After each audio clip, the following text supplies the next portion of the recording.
पर्वत पर खड़े होकर के हनुमान जी सब कुछ लंका के अंदर क्या क्या हो रहा है स्पष्ट देख लिए। पुर रखवारे देखी बहु कपि मन कीन विचार। लंकापुरी में असंख्य रखवारों को देखकर हनुमान जी ने विचार किया कि अति लघु रूप धरो निस, बहुत छोटा रूप पकड़ करके रात्रि के समय में नगर करो पैसार।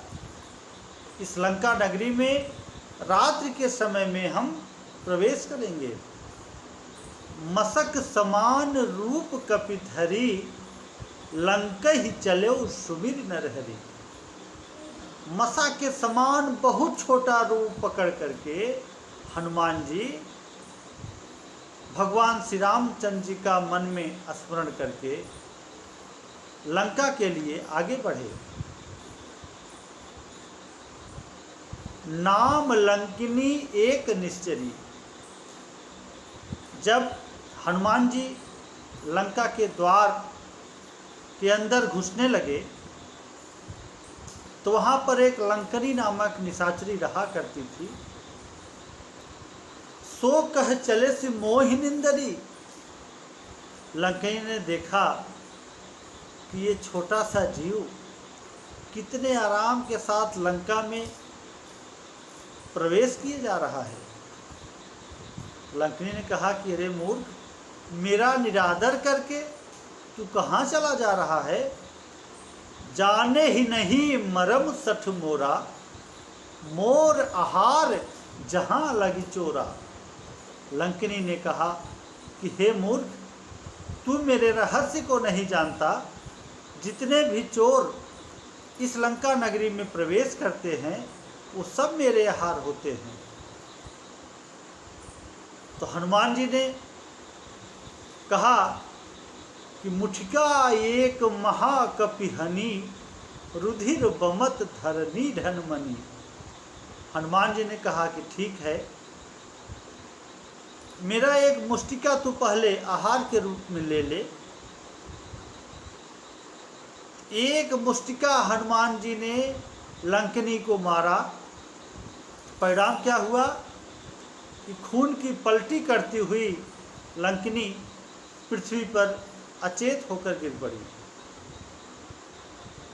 मुठिका एक महाकपिहनी, रुधिर बमत धरनी ढनमनी।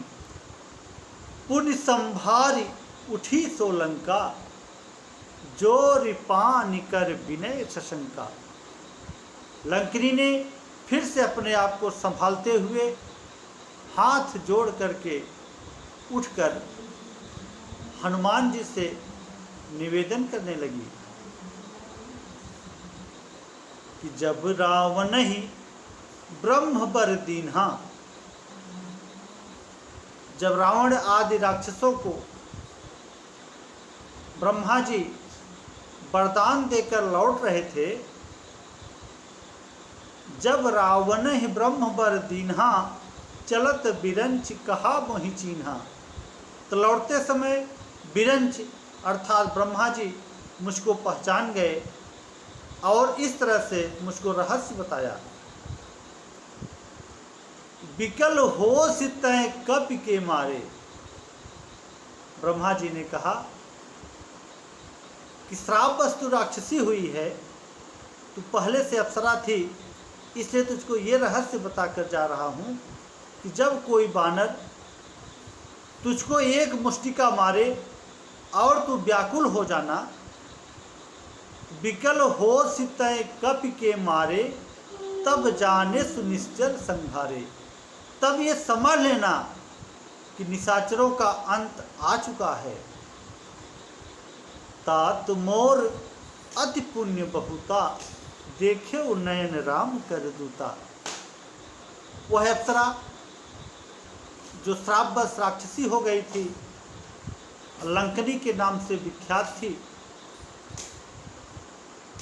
वो अपने आप को बहुत धन्य मानी कि बड़े भाग्य से भगवान श्री राम के दूत का मैं अपने इन आँखों से दर्शन कर पाई।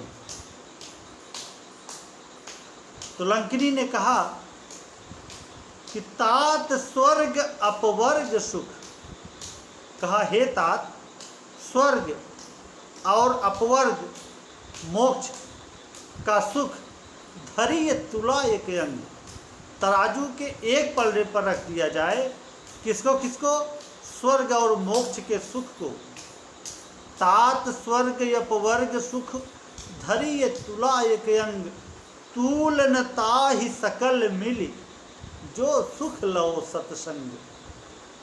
तो वो सब सुख एक लव, एक क्षण मात्र का जो सत्संग हो जाता है, उस सुख के बराबर वो स्वर्ग और मोक्ष का सुख नहीं होता। प्रेम से बोलिए महावीर बजरंग बली की जय।